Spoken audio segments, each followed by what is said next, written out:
I waited for 9 months in the darkness. 9 months before time even held meaning. Well, as good as 9.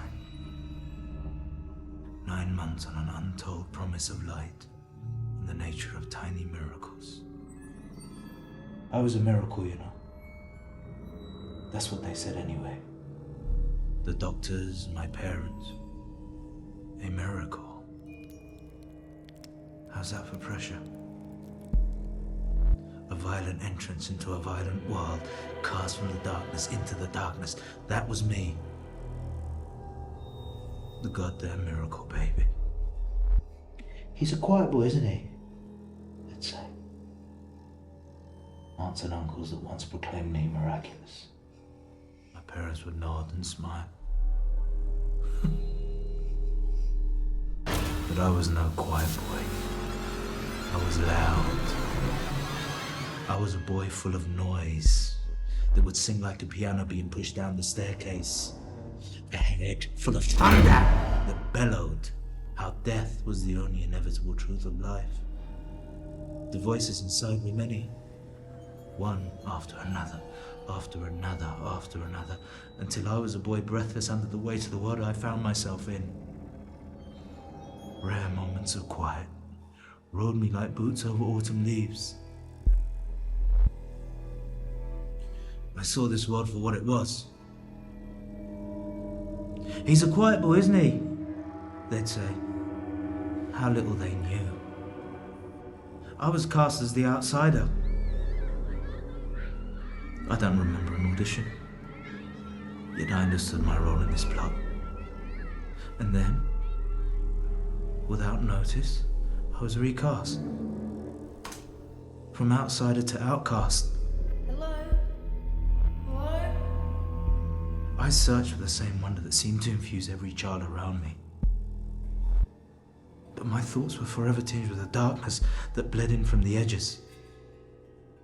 I spent my days in the confines of my own mind. My self-made prison. Well, Bill, don't you think? I traveled from child to man, carrying the weight of my heavy companion as a constant. Well,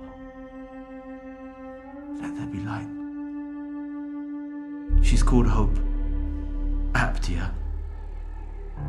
How she came to be a part of me is maybe the only true miracle of my story. Or more likely, she was the light that I had been promised. Hope was everything that I was not. She held the size of life in her palm. For her, life was the miracle. For me, it was her. She was life, and she was the miracle. One single footstep beyond the horizon, where the moon hangs a hollow light against the weightless universe of unimaginable colors. That's where we'd find our forever. Those were her words, not mine. We were shackled together with daisy chain hearts, so how could I not believe her every word? I clung to them. Hope quieted my days. It was my distraction and my escape. At night, though, the noise was all mine. As though the dipping sun had stolen my ability to push back the internal static. Or more likely, as Hope slept, I was stuck with me for company.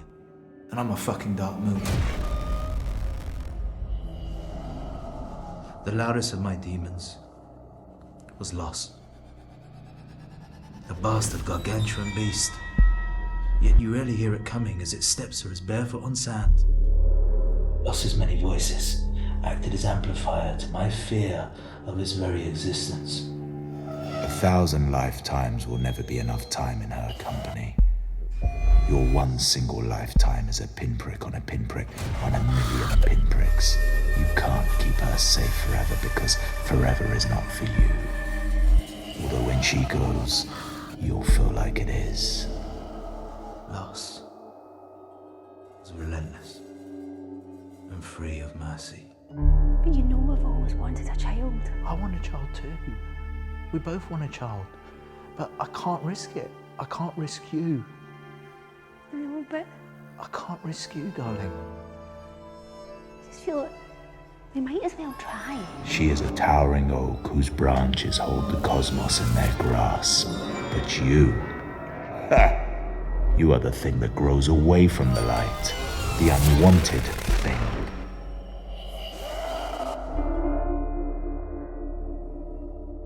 I wondered if a child would be as a flower to hope in the desert of a man that I too frequently was. A delicate splash, beauty, colour. Our little girl Faith wasn't born into darkness like me. No.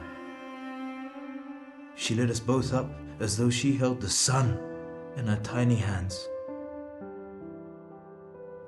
If hope had been the muffle for my torment, then faith was its silencer. She was such a tiny thing.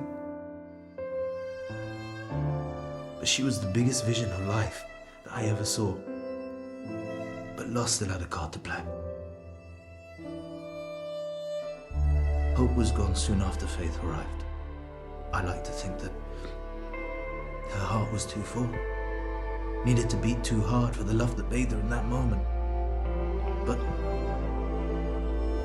I should have spoken up. I should have said something. I should have let the noise inside out, just this once.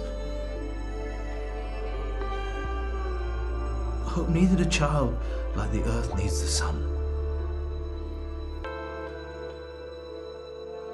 Without hope, I was hollow. And faith needed better.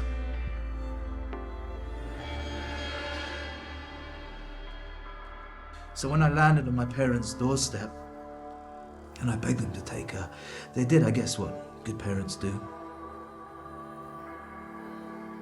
That was 5 years ago.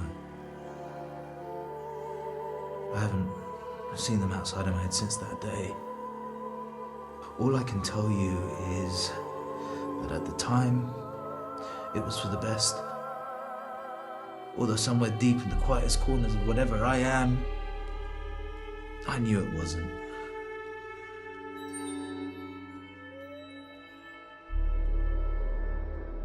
I was alone during the pandemic, when the doors to the outside world were sealed shut. It offered a strange reassurance, like a comfort blanket made from the threads of familiarity.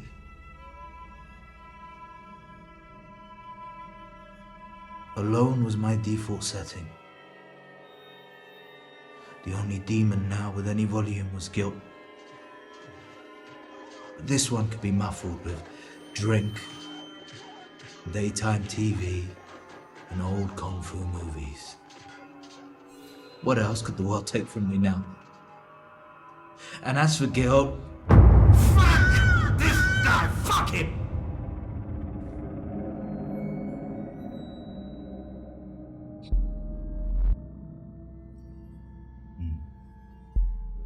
Emerging from the embraced, solitary months, I'd expected that the world would have softened. Would have been more kind, more considerate, more patient.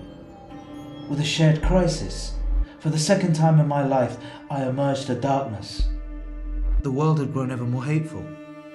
Humans, in their absence of one another, seemed not to have missed the warmth, but the cold.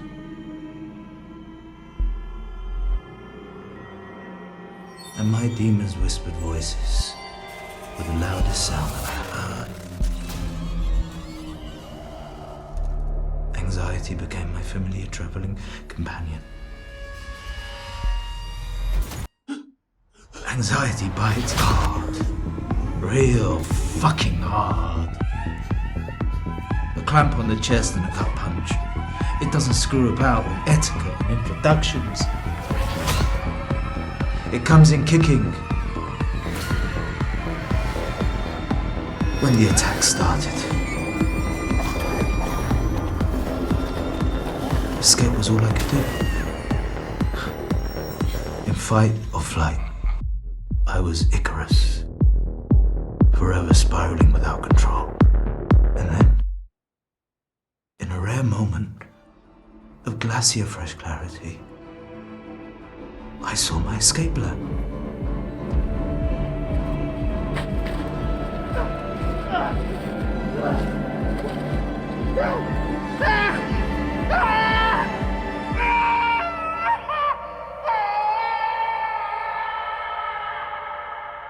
I lay a long time beneath that tree.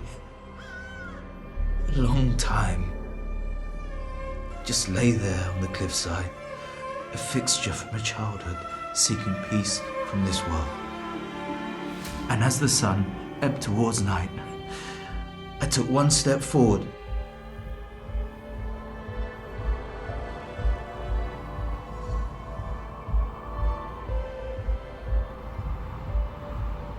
I let my toes meet the edge of the last moment of my life. And in that moment that I had chosen as my last, I saw it. Shivering under light that pushed aside the clouds, I saw it. Carved deep into that old tree, the crude heart and faded letters. I remembered my silly little penknife digging at the bark. The laughter on Hope's lips that I could do something so silly. So cliche, yet so fucking romantic. Rain began to fall from the October sky, and our laughter soared to meet it. And I was untethered from thought for the first time, as though a violent sea had suddenly calmed to glass. Now, in the moment that I had chosen as my last, the rain began to fall once again. And for the first time, I felt it upon my face. Its every note as pinpricks on my skin. I opened my eyes, and I witnessed the world. I witnessed the hollow moon break clouds and the unimaginable colors that cast the universe in shades of magnificence. And then, I swear I heard her voice coming from nothing and everything and all that lived in between. It was hope. It was hope. And so someone else. I knew it wasn't her. It couldn't be. The boundaries of the world told me that it wasn't. Yet it was. Yet it was. Larger than life and just as fragile. It was my little girl, Faith. The child who Hope had longed for. The child whose very possibility had been the arms of a hurricane that tossed my stomach. We both had known the risks. The doctors had made it clear. But Hope, she was a strong character. I should have said something, but I was weak. And then my heart was broken.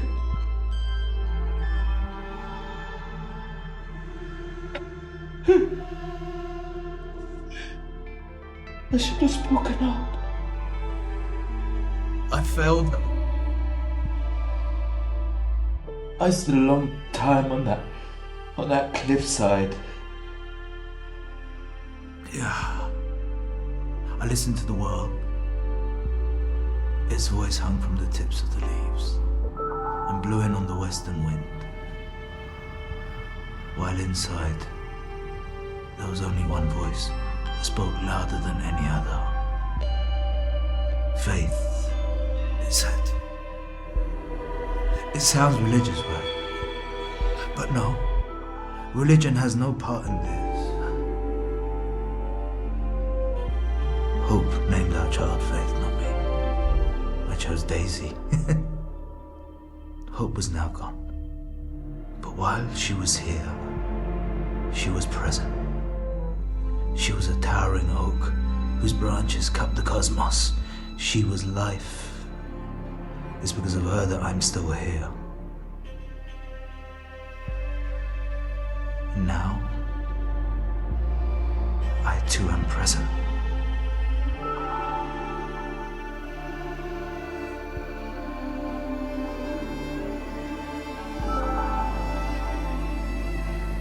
My heart owes faith a debt it can never repay.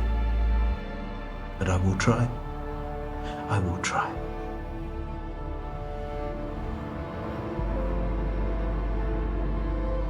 I will no longer be life's unwilling passenger. And now, my days have quietened.